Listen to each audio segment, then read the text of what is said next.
36 जिल्हे, 36 बातम्या. News G9 Maharashtra. उत्तर तुमच्या प्रश्नांची.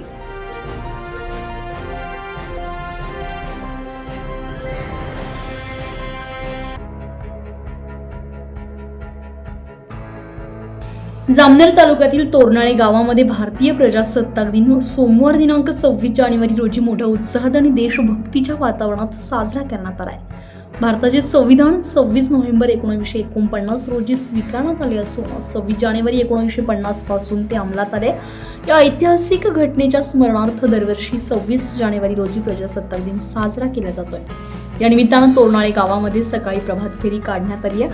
त्यानंतर महामानव डॉक्टर बाबासाहेब आंबेडकर यांच्या पुतळ्याला पुष्पहार अर्पण करून मानवंदना देण्यात आली आहे. कार्यक्रमाची सुरुवात ग्रामपंचायत तोरनाळे येथे ध्वजारोहणानं झाली आहे. तिरंगा ध्वजाला सलामी देऊन राष्ट्रगीत गायन करण्यात आलं. यानंतर जिल्हा परिषद मराठी शाळा तसेच काशीराम आनंद विद्यालय इथेही ध्वजारोहण सोहळा पार पडलाय. या ठिकाणी देशभक्तीपर भाषणे, संविधानाचे महत्त्व यावर मार्गदर्शन करण्यात आलंय. या ध्वजारोहण कार्यक्रमासाठी ग्रामसेवक, लोकनियुक्त सरपंच, उपसरपंच, माजी सरपंच, ग्रामपंचायत सदस्य, कर्मचारी, पोलीस पाटील, काशीराम आनंद विद्यालयाचे मुख्याध्यापक आणि शिक्षक वर्ग, जिल्हा परिषद शाळेचे केंद्र प्रमुख, मुख्याध्यापक, शिक्षक, आरोग्य सेविका, अंगणवाडी सेविका, आशा सेविका आणि आशा वर्कर तसेच गावातील बहुसंख्य नागरिक मोठ्या संख्येने उपस्थित होते. या सर्वांच्या उपस्थितीमध्ये प्रजासत्ताक दिनाचा हा राष्ट्रीय उत्सव अत्यंत शिस्तबद्ध आणि उत्साहपूर्ण वातावरणात साजरा झाला. न्यूज G9 महाराष्ट्रासाठी कृष्णा पाटील, जामनेर.